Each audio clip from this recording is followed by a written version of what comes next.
دو میں سے دوسرا، بولو دو میں سے دو میں کون؟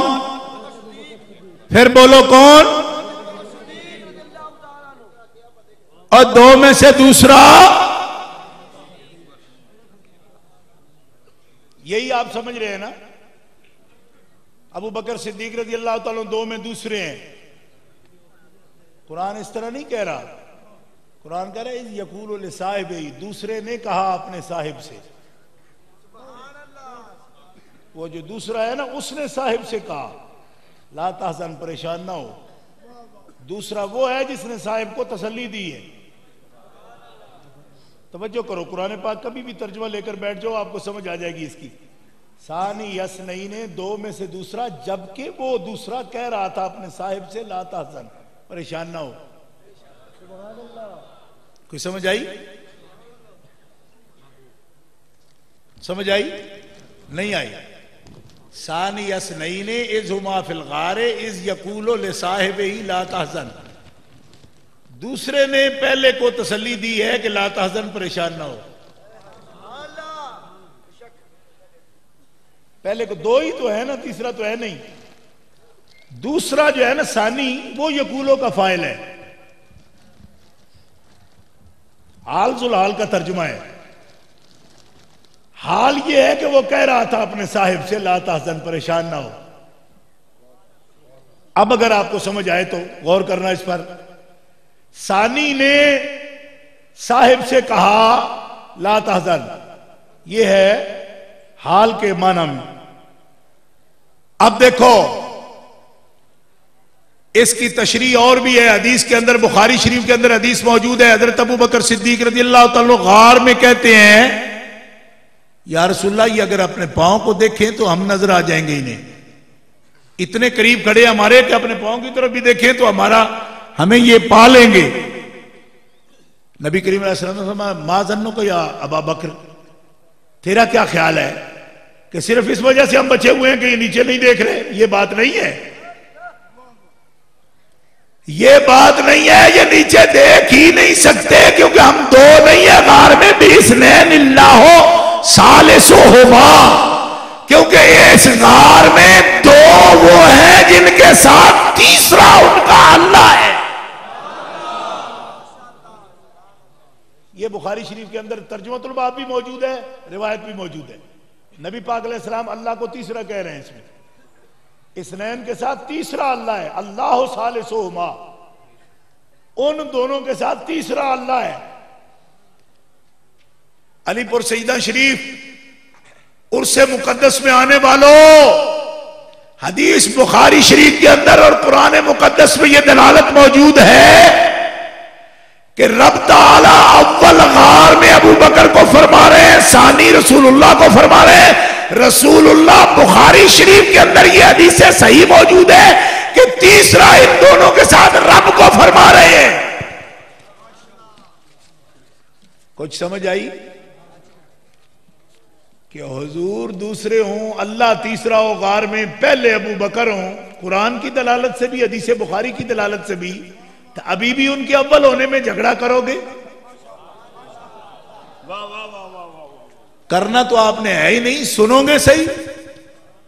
کوئی کرے تو سننا بھی برداشت کرو گے؟ اس سے بڑا کیا ثبوت ہوگا کہ جہاں اللہ تعالیٰ خود کو، اللہ کے رسول ان کو تیسرا رب کو فرما رہے ہیں، دوسرا خود کو فرما رہے ہیں، پہلا ابو بکر کو فرما رہے ہیں۔ اب جس طرح قرآن پاک آپ پڑھتے ہو نا، ثانی یسنین اذ ہما فی الغار، اس کی یہ تقریر ہے جو میں کر رہا ہوں آپ کے سامنے۔ علامہ قرطبی نے اور کئی مفسرین نے دوسرا حضرت ابو بکر صدیق کے لیے تفسیر کیا کہ وہ دوسرے ہیں، مگر اس ترکیب کے ساتھ نہیں کہ اذا اخرجہ الذین کفروا ثانی یسنین اذ ہما فی الغار، اس کے ساتھ نہیں ہو سکتا یہ معنی۔ اس کے لیے علامہ قرطبی فرماتے ہیں کہ مقدر اس طرح ہے، عبارت قرات عبداللہ ابن مسعود میں بھی ہے، کفروا اذ اخرجہ الذین کفروا بثانی اثنین، بثانی اثنین اذ ہما فی الغار، بثانی اثنین اذ ہما فی الغار، اور عامل اڑ گیا، منصوب بنزع الخافض کر کے، جہاں جر تھی وہاں نسب لائے منصوب بنزل خافض ہے ثانی یسنین، اصل میں ہے بے ثانی اثنین، کہ جب کافروں نے نکالا تو محمد رسول اللہ ثانی کو ساتھ لے کر چلے۔ اب یہ معنی بھی درست ہو سکتا ہے کہ دوسرے ابو بکر صدیق ہیں، لیکن اس صورت میں کہ جب تقدیر عبارت ہو بے ثانی اثنین کی، ثانی یسنین، اس کی اگر ذوالحال حال کی ترکیب ہوگی تو دوسرے سرکار دو عالم علیہ السلام ہے، اور تیسرے تو وضاحت کے ساتھ حضور فرما رہے ہیں ان دو کے ساتھ تیسرا تو رب ہے۔ تو جس دو کے ساتھ تیسرا رب ہے اور دوسرے حضور ہیں، وہ پہلا ابو بکر ہے۔ تو ایک آدمی مجھے کہنے لگا نصرت فتح علی خان کہتا ہے کہ پہلا مولا علی ہے۔ میں نے کہا یہ تہاڈی پرواز ہے، بکوالاں کو پوچھ دیو کہ پہلا کیڑا ہے، گلاں ساڈے نال کر دیو۔ کہتے جی پہلے دی دلیل ہے بھائی نصرت فتح علی خان آخدا اپنی قوالی وچ پہلا وہ ہے، تو فلانا جوگندر سنگھ اپنی کوڈی چ آخدا ہے پہلا فلانا ہے۔ میں کہ کوڈیاں تے قوالاں کو پوچھنا جی پہلا کون ہے؟ اور جنوں رب پہلا آکھے انہوں کوئی دوجا تیجا چوتھا مقام دے سکدا؟ وہ تو پہلے ہیں، پہلے مقام پر قرآن ان کو ذکر کر رہا ہے۔ اور حضور فرماتے ہیں دوسروں کا واصل باللہ ہونا یہ ظنی ہوگا، ظنی، دوسروں کا واصل باللہ ہونا۔ سلسلہ نقشبندیہ سے متعلق صوفیاء کرام نوٹ کر رہے ہو، کسی بڑے سے بڑے کا واصل باللہ ہونا یہ ظنی ہوگا، مگر ابو بکر صدیق کا واصل باللہ ہونا یہ قطعی ہے، قطعی، کیونکہ اس میں ان کے ذکر کے ساتھ ان اللہ معنا موجود ہے۔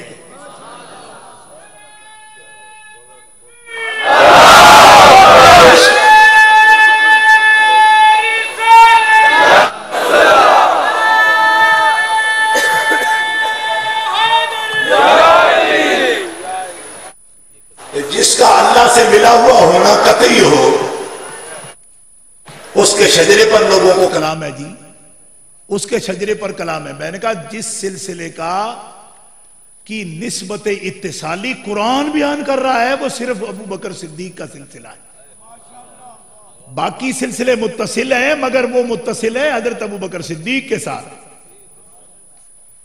اور ابو بکر صدیق متصل رسول اللہ کے ساتھ ہے، مگر رسول اللہ کا یہ کرم ہے کہ اپنی حیات ظاہرہ میں ان اللہ معنا کی ضمیر میں اپنے ساتھ ذکر کر کے بتا دیا کہ ابو بکر صدیق کو میں نے اپنی زندگی میں اپنی نسبت کے ساتھ رب سے ملا دیا ہے۔ یہ بڑی خاص بات ہے اگر اس پر غور کرو گے تو، ایک ضمیر میں خود کو ابو بکر صدیق کو رب کو ایک ضمیر میں ذکر کر دیا، ایک ضمیر میں ذکر کر دیا، اللہ نے بھی ذکر کر دیا، رسول اللہ نے بھی ذکر کر دیا ثالثہما کے ساتھ۔ رسول اللہ نے ثالثہما کے ساتھ ذکر کر دیا، رب نے ان اللہ معنا کے ساتھ ذکر کر دیا۔ اب اگر دھیان دو اس دلیل پر تو سمجھ آتی ہے کہ ابو بکر صدیق کس مقام پر کھڑے ہیں؟ کوئی سمجھ آتی ہے یا نہیں آتی؟ کس مقام پر کھڑے ہیں؟ لوگ کلام کر رہے ہیں ان پر، وہ مومن نہیں تھے۔ میں نے کہا مومن ہوئے بغیر ہی ان اللہ معنا ہو گئے؟ کوئی ایسا بھی ہے کہ مومن نہ ہو اور اس کی شان میں ان اللہ معنا آئے؟ یہ ہوتا ہے کہ جنہاں دے پنڈ گراں انہاں دے نہیں بہن نو تھاں، جن کو رب سے ملا ہوا ہو نا، قرآن بیان کر رہا ہو، ان پہ تبصرہ کریں گے، دو دو ٹکے کے مراسی تبصرے کریں گے، جی ان کا مقام کیا ہے، جی وہ بڑے ہیں، جی فضیلت ان کی ہے، فضیلت ان کی ہے، فضیلت حضرت علی کی ہے، یہ فضیلت ان کی ہے۔ یہ تبصرے شروع ہو گئے ہیں سنی مولویوں میں، کہلاتے سنی ہیں۔ میں نے کہا سنی ہو تم؟ اعلیٰ حضرت مولانا شاہ احمد رضا خان ان کو کہتے سن فضیہ، سنی نہیں ہیں، آدھے شیعہ ہیں آدھے سنی ہیں، سن فضیہ ہیں یہ۔